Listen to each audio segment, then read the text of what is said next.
rehab and kind of a tune-up, but really to fill in the gaps. She was used as a ranch horse and used pretty hard. Walk on. Because of that, she had a lot of body issues, and when she got placed in a normal, domesticated pleasure riding obstacle type home, she had some confusion about what she was supposed to be doing with all the strange things that people were asking her to walk through, around and over. So I have the round pen filled with obstacles. I don't actually have any expectations for her for what she's supposed to do with the obstacles, which is why they're all off the rail. I have an expectation that she will walk on when she is told to do so. If she wants to stop and check an obstacle, I will pause and create space so she can do that. If she declines the opportunity to check them out because she already looked at them earlier, then we will walk on. So, as we're going along, each time she looks at an object and asks if she can check it, I'm pausing my feet and giving her permission to slow down. So there we're looking, I'm pausing, and she's taking that opportunity to actually get a good look at what this thing is. There is no correct response for her here. I'm not asking her to do anything with it. She is allowed to look at it. If she is done looking, then she can go back to work. She politely offered to come over, and I politely said, no, not yet, but thanks.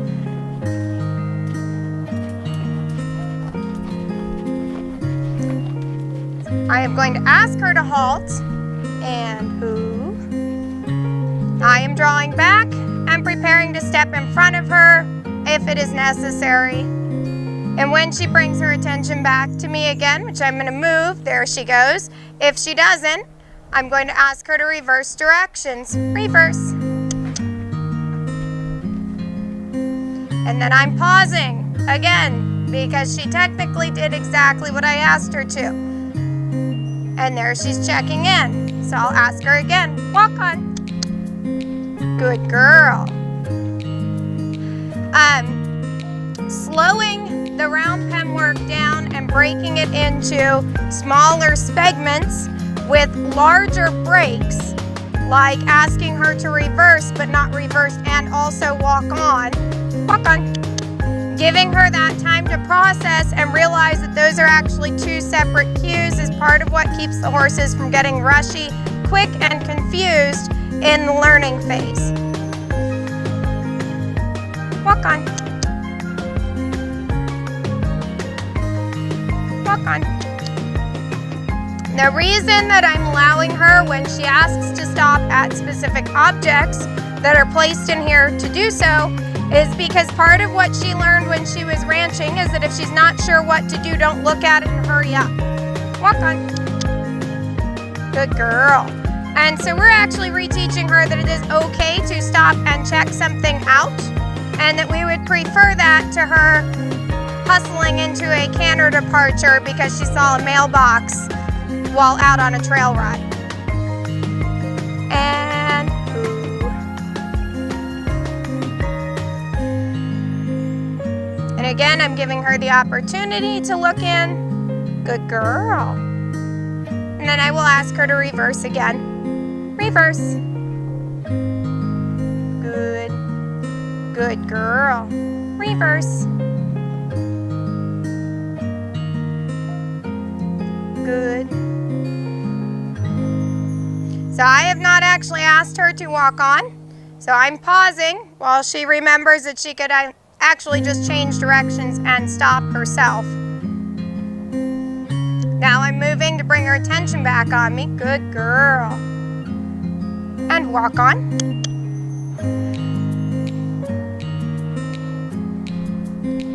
And that anticipation of reversing and then immediately going back to her walking circles, what made her really good as a ranch horse, because she is able to read situations and make a prediction on what is expected of her based on her last prior experience.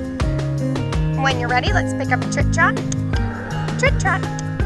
Changing my body language, adding some energy, asking her to pick up the trot, reinforcing it as needed. Good. Trot trot, trot trot. Good girl. Good trot.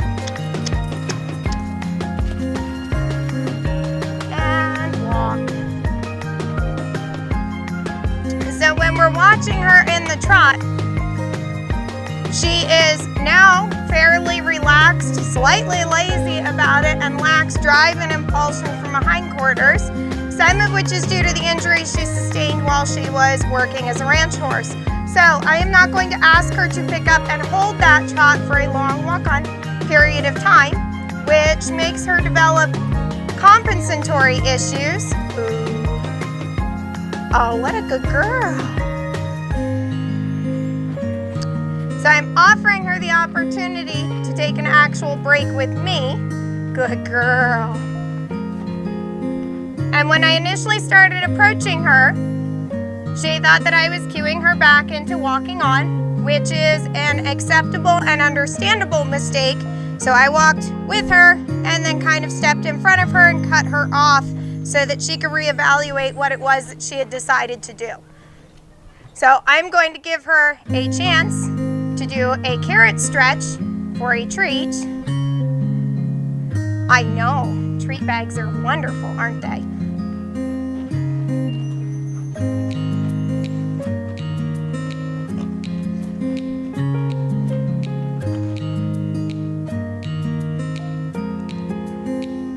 Because we're not going to feed that treat just randomly because she came over and visited, although that's a pretty big deal for a horse who has worked and doesn't trust people a whole heck of a lot and is just starting to redevelop that.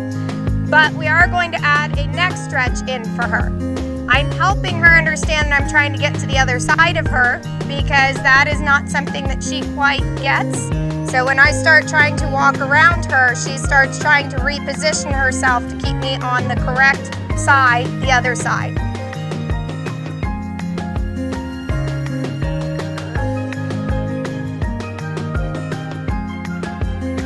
And then because we are a little tight over here and twitchy and worried about what in the heck I'm doing on this wrong side of her with all of my notes and paper and crinkly noises, we'll do a second carrot stretch over here. And I'm allowing her to show me how much stretch she can give without tilting her head super dramatically. I know you eat it already. So when she starts tilting, instead of keeping my hand over here, I'm bringing it out so that she can keep her poll and neck in its proper alignment while she stretches.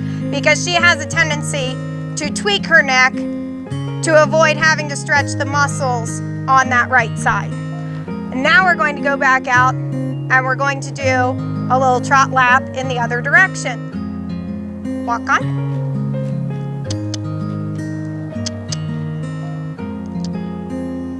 Good girl. So one of the things with a horse like her, who is generally reverse, trying to do a good job for the people that are working with her, is I'm ignoring the majority of the things that are not going perfectly well. They will get better in time. I am trying to make it so that I am reinforcing the things that are going well and that I do like by creating both releases, walk on, and big breaks and carrot stretches and things that make her want to try harder next time. Walk on. Yep, that's you. Good. And let's chit-chat. Chit-chat. Good girl. Chit-chat, chit-chat. Chit-chat. Chit-chat. And walk. Good. Walk on. I'm also trying to avoid being utterly quiet while I'm working with her because she does want to have big reactions to silly and small things. So I'm trying to also be a big desensitizing tool myself and allow her to figure out that big movements from people do not mean death or a near-death experience for her. They are simply a big movement. Thank you. So at this point on this mare as well, things like I picked up a halter so I could put a halter and a short lunge rope on her. And then she was immediately a little bit anxious and slightly defensive about her head.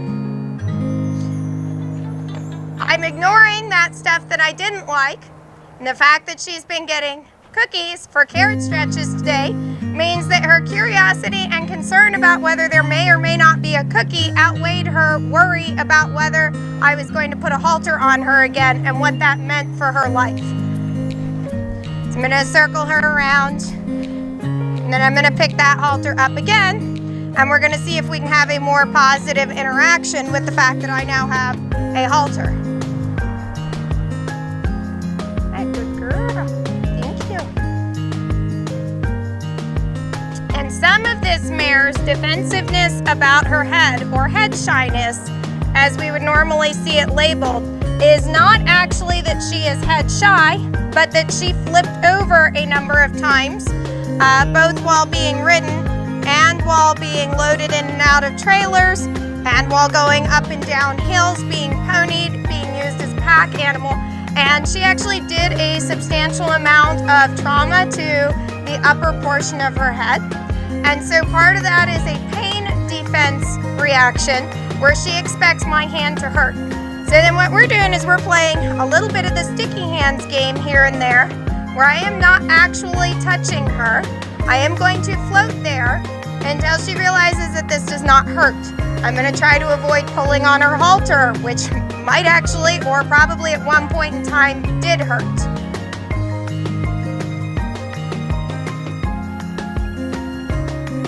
So I'm waiting for her to come back into my hand. I am starting to take a little bit of feel on the bottom part of that halter and tipping it, but not pulling down. Oh.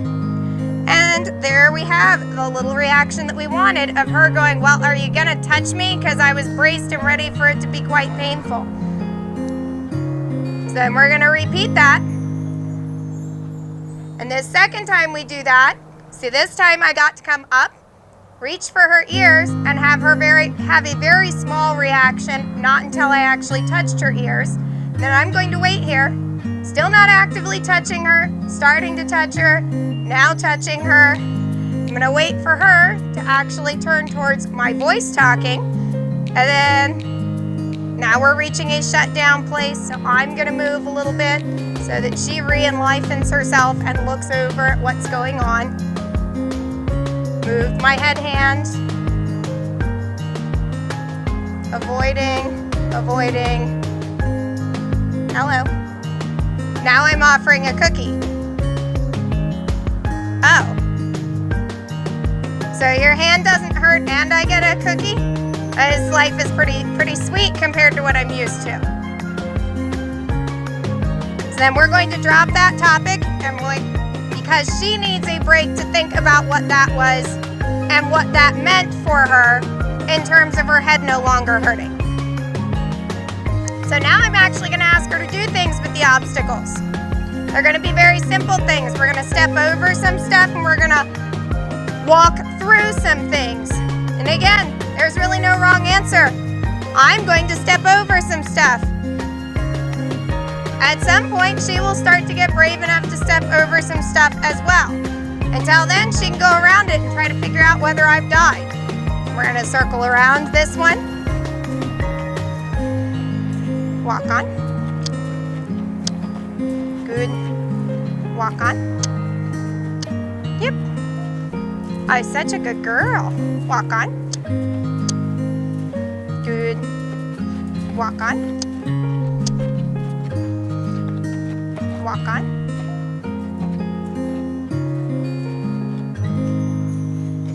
And move. Thank you. That was well done. And look at our little tiny not a real reaction for touching her pole. Going back over stuff again. Oh look, she touched it.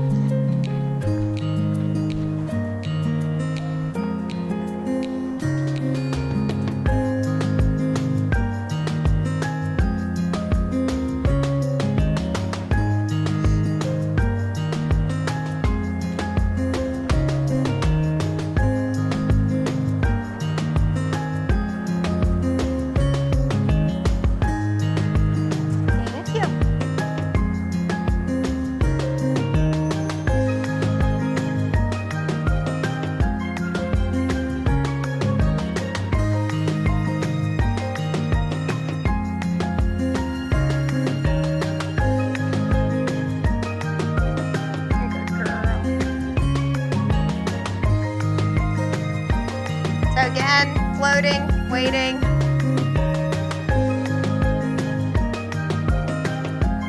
While she looks like she would rather be anywhere else. Oh, thank you. Look, we forgot to think about the fact that my hand might touch her. So I'm gonna reverse her direction on that lunging circle, and I'm gonna set her up, walk on, to have to go over the tarp, walk on. Because she did that while following me a moment ago, which means that she's feeling quite brave about the tarp. Walk on. The option to go around is still available. I don't really care. If she happens to go on it, that would be great. Walk on. Good girl. The bigger a deal that I make about the fact that I want her on the tarp someday, bravely, eventually, without me having to coax her through it every step, the bigger a deal that tarp is going to become. Good girl. And yes, you did a wonderful and very brave thing. I know, look at you cookie hunting. We're gonna change our carrot stretch.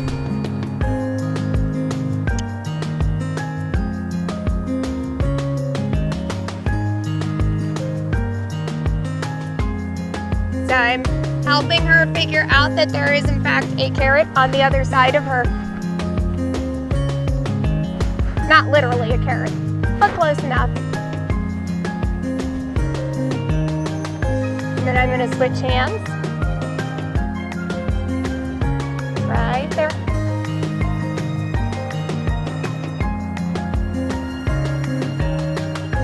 Good girl. This particular type of carrot stretch has a twofold thing that it does for her. One, it's a stretch for a treat, but two, this is a mare that was jumping out of her own skin anytime a person got entirely too close to her or made actual contact with her body. So right now, she's not minding at all that I am literally going to do it from the other side where you guys get to see it a little bit better. I know, all the papers in my bag. Yes, I do have one. Other side. Other side.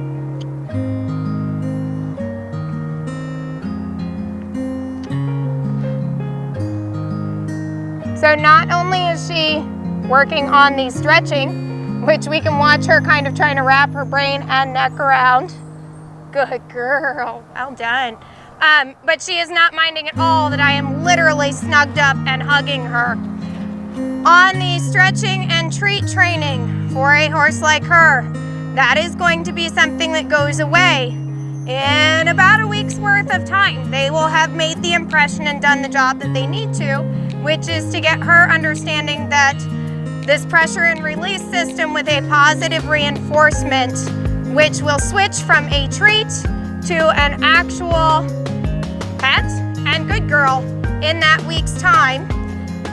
We don't fuss a whole lot about the fact that she is being a bit much with hunting for the treat on her second day of being handled. That's not something that her family is going to continue with.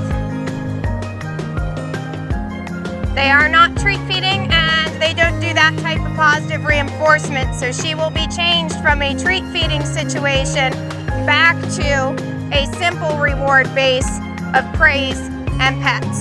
Now I'm switching to a different kind of desensitizing. And there are a couple of things to notice here. She's not actually scared of what I am doing with the rope. She is asking what she should be doing, because usually if people are swinging ropes, it means that she should be doing something, moving around in some way. Again, I am ignoring the moving that she is doing. I haven't asked for anything.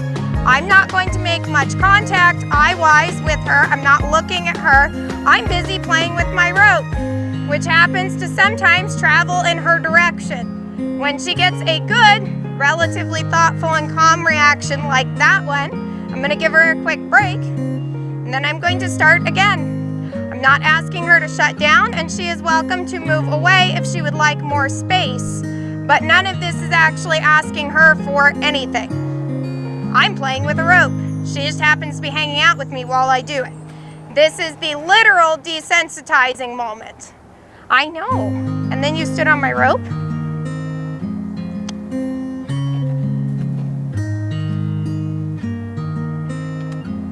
This is what allows her to start getting a little less spooky about what people are doing on and around her, and recognizing the difference between an actual cue or an aid and a person doing things in the same area that she exists in, which is what's going to eventually greatly reduce the amount of twitchy and reactive behaviors that we see out of this mare.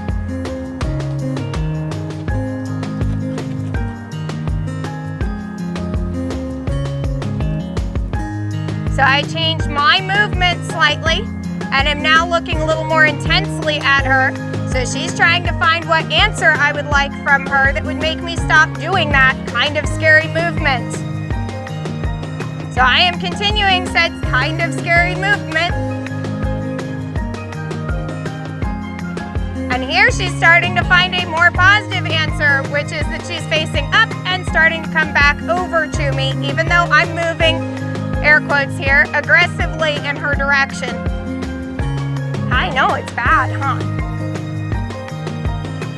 Resetting my rope and starting again.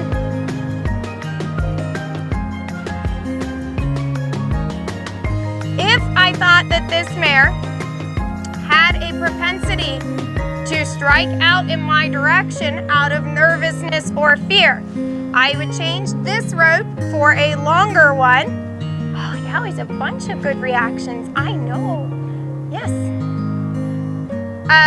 Or I would use the stick and the training string, which I'm going to show you guys right now, which puts a significantly larger gap between me and the horse should she actually start to get aggressive. I'm going to back her up and back. Good. And back. Good. And back. Hey, good girl. So, if you switch that to a training stick, it allows me to throw that from a safer distance so that I'm not standing right in front of her while it comes around her legs. Ah, and look, there she's actually getting curious and starting to want to look to see what it is that I'm throwing at her. So I'm going to leave it there. Good girl. Now he's so brave. Yeah.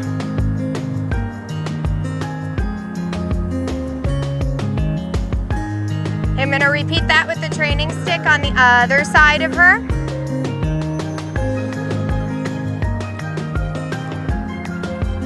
Oh, he's such a good girl. Thank you. She says that she's so amazing, I should probably dig another cookie out of my bag for her. So, now we're going to go back to sensitizing work, because all of that with the training stick, with the lead rope, is desensitizing. Walk on.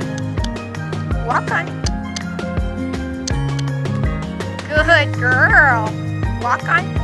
And I'm giving her extra time when I ask her to walk on, because she has to figure out what the difference is between me asking her to stand still while I do things around her and what's different about me addressing her. Walk on. Good girl. I'm giving her extra time on the sensitizing stuff because she already has a tendency to want to be reactive and quick because something moved or twitched or a person sneezed, which has been really funny. And good. Reverse. As I'm reversing her and changing through the circles, I am making sure, as best I can, that my body language is pretty clear on what it is that I want or need from her. So making sure that my shoulders are trying to point in the direction that I'm asking her to go. Making sure that the lead rope is opening up that door for her to go forward. Walk on. Asking for a little bigger walk. Oh. And on her second pass on that tarp, I am stopping the conversation because she's being so incredibly brave and thoughtful about what she's doing. And good girl. Thank you.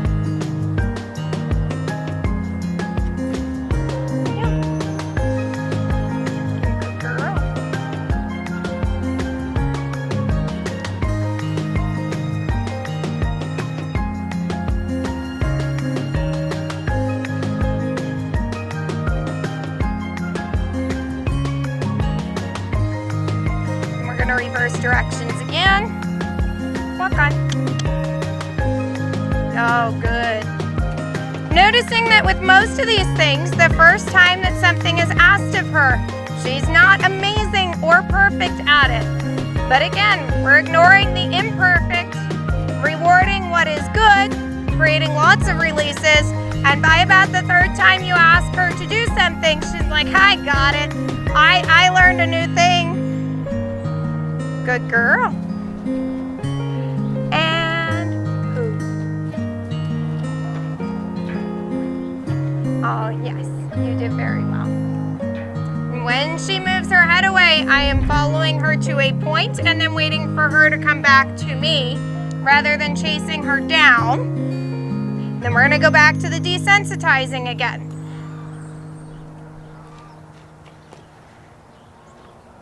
And so then we see that moment of confusion, because what's the difference between me doing a sensitizing and a desensitizing? Whether I spoke a specific set of words to her and used a specific set of basically sign language, body language to ask her to do stuff. So as she's walking around confusedly, I've changed my body language so that I'm no longer looking at her. When she starts moving, I am moving away from her and then continuing with my stick and string while she tries to figure out whether me flopping this actually means for her to leave or not.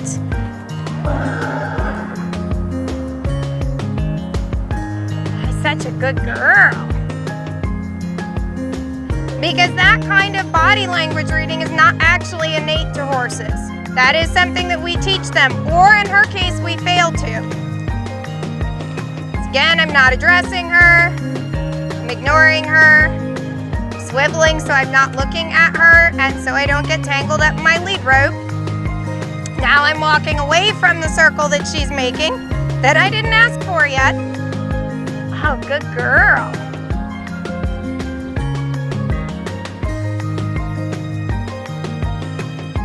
Switching sides.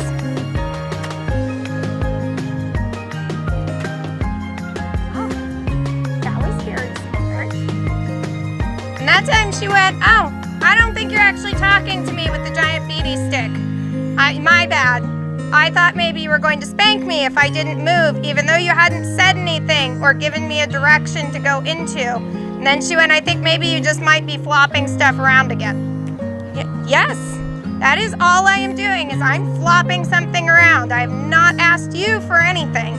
But when I do, I will make sure that I am very clear that I'm asking you to move. So I'm coming back to the around the feet very slowly as she starts her licking and chewing. Oh, and it touched her.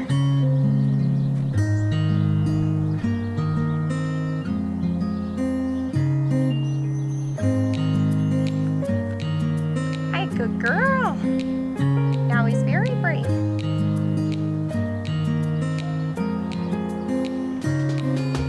I'm gonna do that on the other side in a moment, after she's had a moment to think about the fact that I didn't actually hit her and her feet weren't actually trapped.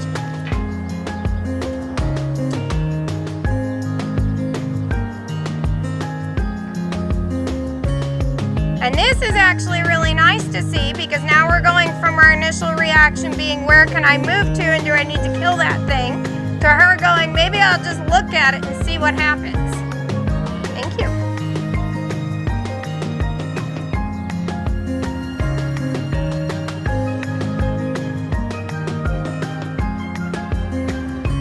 So then we're going to go back to one more moving activity. Walk on.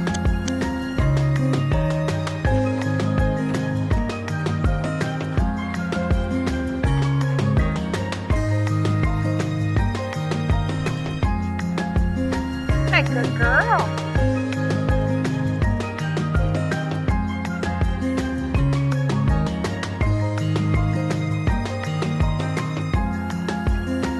Yes, a good girl. Yes, you did very well.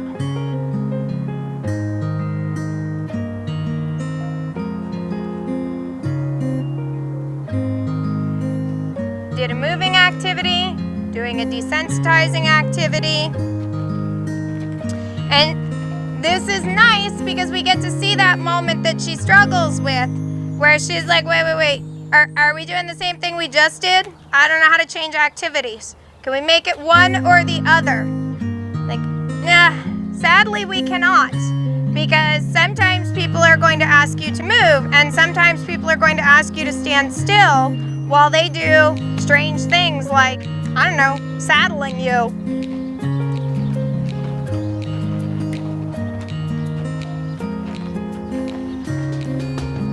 And unfortunately, again, back to the fact that this is a 6-year-old mare who has actually worked ranch in her life. Thank you. She has been hobble broke. She has been taught to tie. If these things have still not taught her that the humans expect her to stand still while they are putting a saddle on her, chances are good she missed a memo somewhere along the line. So most horses that are broken up, walk on, good girl, to stand tied or hobbled, understand that they are supposed to be standing relatively stationary while they are being saddled. This mare alternates between running forward and setting back and falling down while she is being saddled. If you saddle her tied, if you saddled her hobbled, she stands very, very stock still, shuts down, and checks out of the situation, and then kind of can't remember how she got to be wearing a saddle in the first place when you unhobble her and she starts moving. Good. So again, there is a giant missing hole there for her between what is moving, a request to move, and a desensitizing exercise. You want to check it on that side? Good girl.